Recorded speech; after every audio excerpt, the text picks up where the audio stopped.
Hello, and I'm Julie Mallon from Sleepless in Dubai. We are filming here at the 25 Hours Hotel, and I am the founder of Nurture to Sleep, and I'd now like to introduce you to my second guest, who is Carly Neave.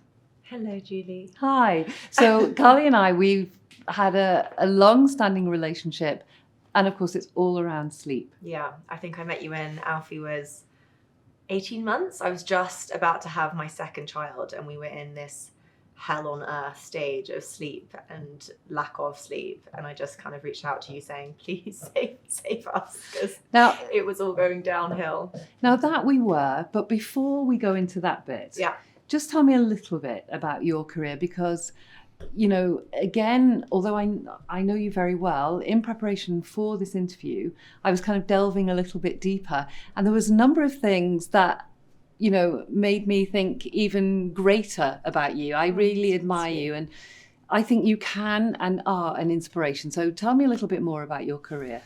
I don't know if I would agree with your last sentence, but career-wise, so I moved to Dubai at 21. I was doing real estate in London, and I was just doing a job that I knew I didn't want to do long term, and it was just to get a paycheck at the end of each month. And I kind of felt like I was selling my life and career short. So I left university back when I was 18, then did 3 years of like 1,000 different jobs, nothing quite fit. And then I said to my mum at 21, right, I'm going to move to Dubai, try something different, try something new. And moved here without knowing a soul. My mum had a friend of a friend of a friend who I came and said hello to when I first moved. And I landed myself a job in PR as an intern. So I was doing interning in PR for about 6 months, and then I discovered blogging. And that is when my blog started, which originally was, I think it was Carly's Kitchen, as horrible as a name as that is, which was all about healthy food and fitness. And obviously as the time and my life has gone on, it's morphed into mummyhood and lifestyle and travel. It has, but still, yes, it has morphed, but food is still very fundamental. Yeah, it is. It's a big part of mine and our family's life now, for sure. Yeah. And I think, you know, there's a number of things there that you kind of glazed over quite quickly, but actually we need to stop and talk a little bit about them. Okay, let's go in. So, yeah, you know, like you said, in your second term, you decided university wasn't for you. Now, I was saying that as a mother of 3 daughters, if one of my 3 daughters had come and said that to me, I'm not sure how well I would have taken it, simply because, you know, this opportunity, and yet you have shown that you do know what you wanted to do, and it's about trusting you. I don't know if I ever knew what I wanted to do, but I knew what I was doing was not what I wanted to do. And that didn't sit well with me. And I think my parents, you know, I had done the whole boarding school system where, you know, I loved it, but they do spoon feed you a lot. And I think I came to university, it was this big new place, and I didn't love the course I was doing. That didn't feel quite a right fit. I did also meet my first boyfriend, which, you know, was a factor in me leaving university for sure. But yeah, I think I listened to my heart and my intuition and said, this is not making me as happy as I could be right now. So like, I prefer to go into real world, start getting some experience, start earning some money. And I think, you know, again, meeting with the families that I meet with, and we look about, we are the term helicopter parenting. Yeah. And even now it's called lawnmower parenting, where I haven't heard of that. Yeah, lawnmower parenting, and it's you just straight across and do everything, fix everything for your children. But actually we need to hand over responsibility a little bit more to our children and trust that they will know what is right for them. And I think at that point my mum and dad did that, and they just went, you know what, you can figure this out, and you can try it, and if it doesn't work, then okay, you figure out the next step. Both from leaving university and moving to Dubai. I think if I had wanted to be a doctor or something that had specifically required that university degree that I've been working my whole life towards, maybe that would have been different. But a lost soul is probably a bit too far, but just, I didn't know what I wanted to do. I didn't know what was going to fulfill me. And again, you know, when we're talking about boarding school, the boarding school, I think, will have helped you long term, because within your boarding school experience, there was a lot of discipline that came within it. You know, we have a number of friends who grew up in the boarding school environment. Laura, who would normally be with me, but she also went to boarding school, and we talk about the discipline, and sometimes we don't actually get that at home with our own children. Yeah. So I think that's also what helped you now, and to carry on with your goals. I think that also helped. I think it gave a confidence kind of starter too, to try new things, and I don't know where exactly that came from in boarding school, but there is, I guess there's a lot of opportunity to try new things and do different. So boarding school has been good, and I would send my kids again if we are given that option, and if that's something that we feel is right for them. But university for me is definitely not be all or end all in terms of where I see the kids' education or my education. Yeah. So if we're looking at where you are now in terms of your digital content, in terms of your entrepreneurship, do you think that has happened easier here in Dubai than it would have done back in the UK, for example? For sure, and I'd say that's twofold. I'd say I feel like Dubai breeds a real air of entrepreneurship. I think people just give things a go, and I think everyone's really happy to, maybe it's like learn a bit of advice, or sit down with them for a coffee and talk through their experience, and that has helped. And you see so many people doing it. It's such an inspiration, and I think in my mind, it inspires you and kind of opens up the door to, well, I can do better than I'm doing, and I can try this as well. And if they've done it, then maybe I've got a shot too. And everyone I feel the more people succeed here, the more they want other people to succeed. It's not like, well, you're taking some of my pie. Yeah. So yes, I think Dubai breeds that culture, which I love. And I also think, having moved here at 21 and made this, at that age, a big ordeal about it, and all my friends were kind of thinking, oh, she's going to be back here in 3 months. And my family too. They were like, well, we'll see you in 6 months. You're basically just going for a holiday.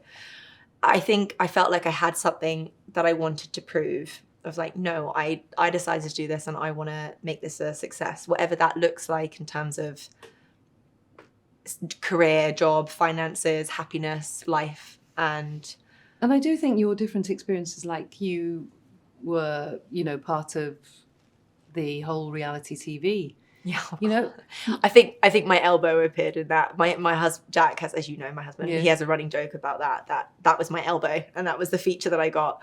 But that was an example of something that I tried, and like one of my 20 jobs that I tried before moving to Dubai that I just did not sit well. But that's the thing, isn't it? The learning is in the doing, and we can't forge all these directions and goals for our children. You have to find your way. We can guide you and we can support you through it, but you have to find your way. I think, my parents have never forced me into or pushed me into a certain role or job, but they definitely have given me the sort of supporting ground to say, if you want to try something, you've got the capability to do it and the capability to try. So that has gone a long way with making these decisions in my life to kind of go outside the norm, I'd say. So through, one of our many meetings, food, as we've said, and nutritious food has been a really important part, particularly with the boys, but for you as well. Yeah. Your exercise is really important. And there's been so many elements that all lead, and from my understanding, your understanding of sleep now, not just for the boys, but for you and your body to repair and so on, is very different. I believe that your knowledge is so much greater. For sure. I think becoming a mum, I had to get more clued up on sleep because you get a lot less opportunity to have it. So it became something so valuable to Jack and I, and it was probably our biggest thing that we argued over in that first 2 years of children. Just because you're craving it, you're craving that time just to have that complete switch off. And we would use the spare room a lot to say, go sleep, but go sleep in the spare room so that you can shut the door, put on the air purifier fan, have it on full whack so that you can't hear if the kids are crying. And I've got them, like I'll deal with it. And it's only when you can mentally as well switch off that I feel like you could actually get that restorative sleep that we so desperately needed. Yeah. But sleep is... And I think if we were in bed at like 8 p.m. last night, it still plays. It's a never-ending thing of catching up and trying to... But I do think that's something that we need to recognise as well, that our sleep evolves throughout the years. And, with 2 small children, 2 very active children, it's just about recognizing this is what my body needs, as opposed to, I mean, we're the only animals on the planet that actually fight sleep. If an animal's tired, they'll just go and sleep. Whereas we as humans, we fight it. We no, I'm not sleeping. So within your workplace then, and within your career, where do you see yourself projected forward in the next 5 years? Where do you see yourself in the next 5 years? Gosh, that's a big question. I mean, you say I'm entrepreneurial because you know what I'm building, but I am almost, there's a part of me that's embarrassed to talk about it because, I mean, Jodie, who I was just messaging then when we were the business partner for the baby wraps that I'm bringing out, this has been 18 months of getting this over the line, but we are both mums of 2 young boys and it's taken so long to get there. So I would love to revisit this conversation in 2 years' time and actually have the 2 businesses that we are working on and building up and in action. So certainly that would be number one, that the baby wraps that are launching very soon and the prenatal vitamins will be, fully flying and doing well, and the brand is one that people feel trust in, and that's my ultimate goal, especially with the supplements. But again, sorry to interrupt, but there's a number of common threads where we're looking at all our guests, and it's about they've worked hard and it's taken time. Yeah. And that's what we need to remind the world, because at the minute there is this instant gratification, and that's not reality. So it's taking you 2.5 years. Yeah. Nobody said it had to take you less or more. It will happen when it happens, because that's when it's meant to happen too. So things, life we see as a whole, not just we've got to do this, because that we can't think of things in isolation. For over 30 years, our international team has launched campaigns across continents, bringing some of the world's biggest brands to life. Let our cross-cultural experience engage your audiences. Discover the Mirabelle difference at mirabelle.co.uk. It's hard though, I think, when you are a mum, you kind of put your stuff to the back burner. Yeah. And I had a conversation with my sister, who's a mum of a 9-month-old recently, and she is super corporate in her world, and she's straight back into work and loves it and is really climbing up the ladder.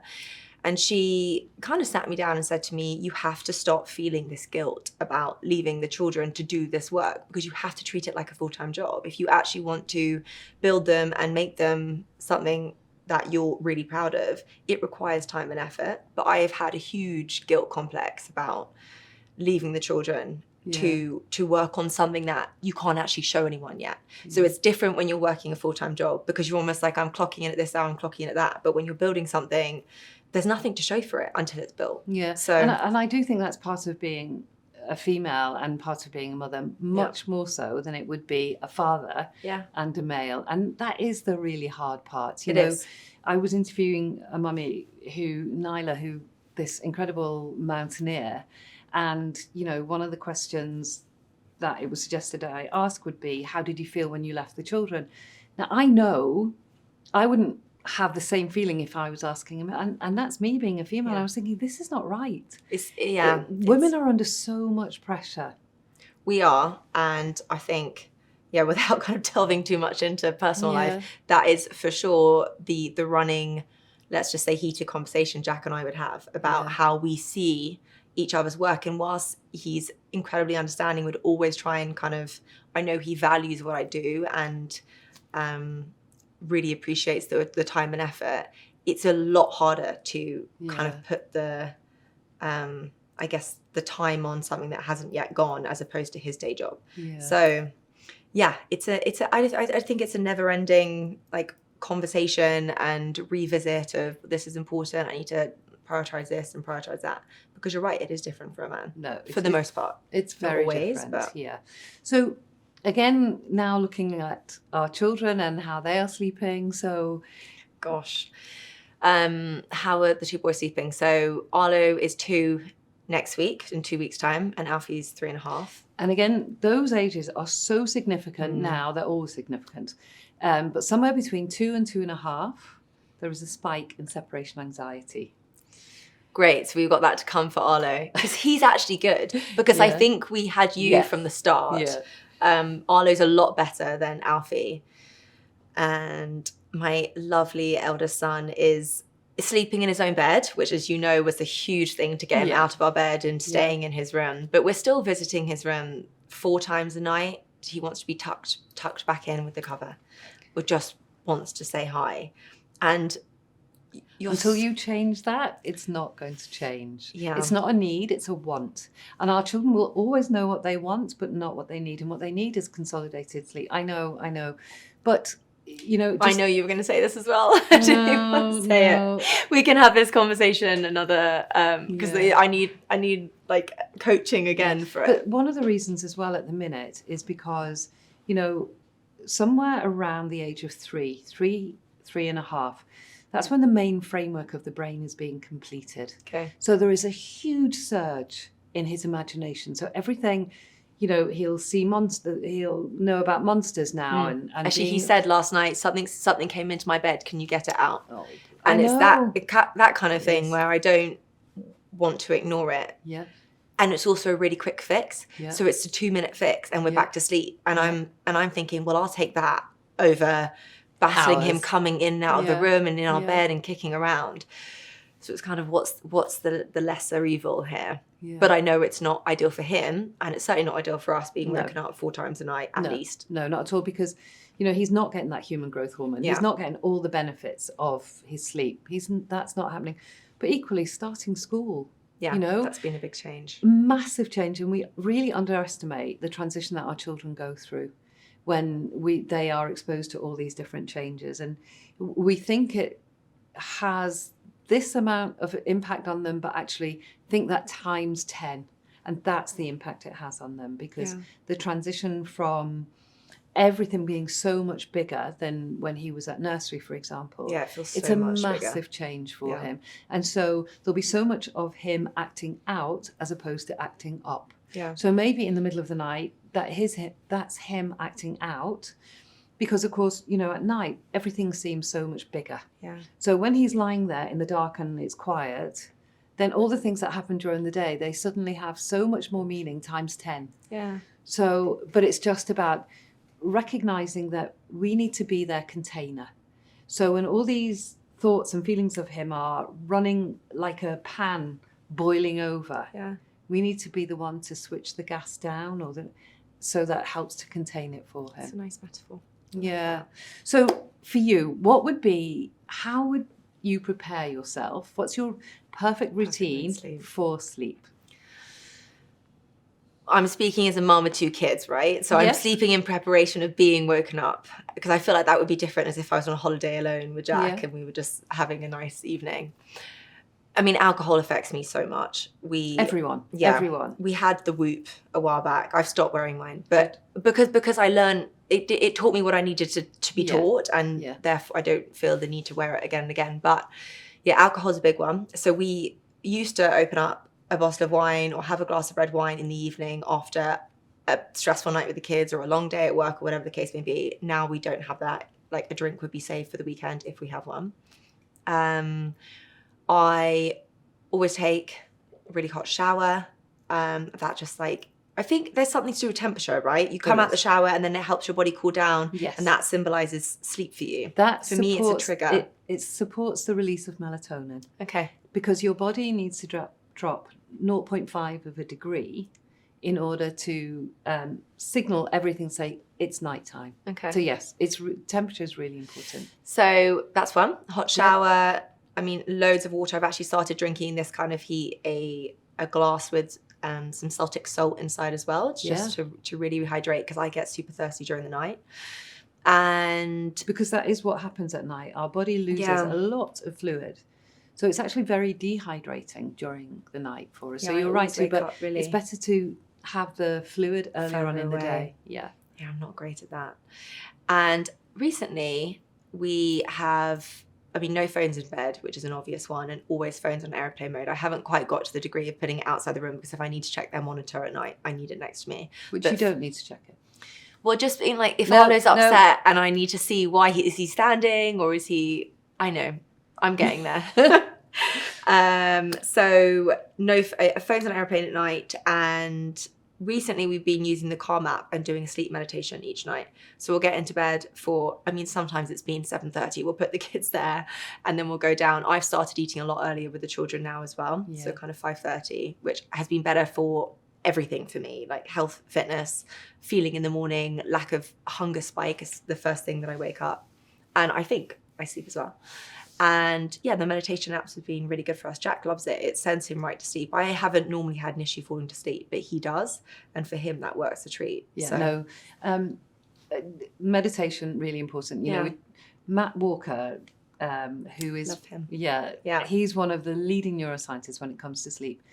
And he used to talk about, lots of people told him about meditation. Okay. And he said, I'm a hard-nosed scientist. Really? Don't talk to me about meditation. Wow, I didn't know that. Yeah, but then he said the evidence was so compelling, he couldn't ignore it. And now he cannot sleep without his meditation. Wow. And honestly, the evidence is there. So meditation is really, really important. And that is, you know, having your meal earlier, but also what's really helpful is that role modeling for the children and sitting at the table with the children and them seeing you eat as well. That is such a positive experience for the children. That's been a really recent change for us. In summer, we went on holiday with some friends and it was amazing because we got to see, you know, I value them as parents. I think they're wonderful parents and their children are amazing. And we got to see how they did meal times and bedtimes and morning times and all the rest of it, and such simple things such as not giving the kids milk in the morning, which we just had as a habit for forever since they were babies, and we never stopped it. But that then impacted how they ate their breakfast, and same like with dinner time, which we've spoken a lot about milk at evening times. But the other thing was sitting at the table with them. And I've had such a battle with meal times along the way. It's not been something I could enjoy. So if I can ever swap in Jack and me not doing mealtime, I'd be happy to do that. But recently we've just both been sitting down with them and enjoying it, and it's been lovely. And they've eaten so much better. Yeah, because eating is such a sociable experience, and we keep forgetting that. And it is about coming back to basics, whereas coming back and sitting and eating as a family. And you know, when I sit and work with families, and I'll say to them, look, let's start small. There is one day a week where you can sit as a family and eat, whether it's your breakfast in the morning on a Saturday morning. It doesn't have to be that you've got to eat 7 days a week, because that's not manageable. Yeah. And if we feel it's not manageable, then we just don't do it. So it's like about starting small, but equally about your sleep as well, and recognizing how important sleep is for all of you. So you're actually modeling to the children the importance of sleep. Yeah. And it's really important. Well, thank you. Thank you, Julie. Really enjoyed... I know, I've got to go do pickup, as I would have chatted for you for so much longer, but I know Alfie's now waiting at school. But thank you so much. And you have been, honestly, the most amazing saviour in our lives when it comes to sleep. So I could chat to you for hours. Thank you. Thank you. So just again to say goodbye from Sleepless in Dubai, and recognise what our superpower is. And when we have enough sleep, we can do anything. And thank you.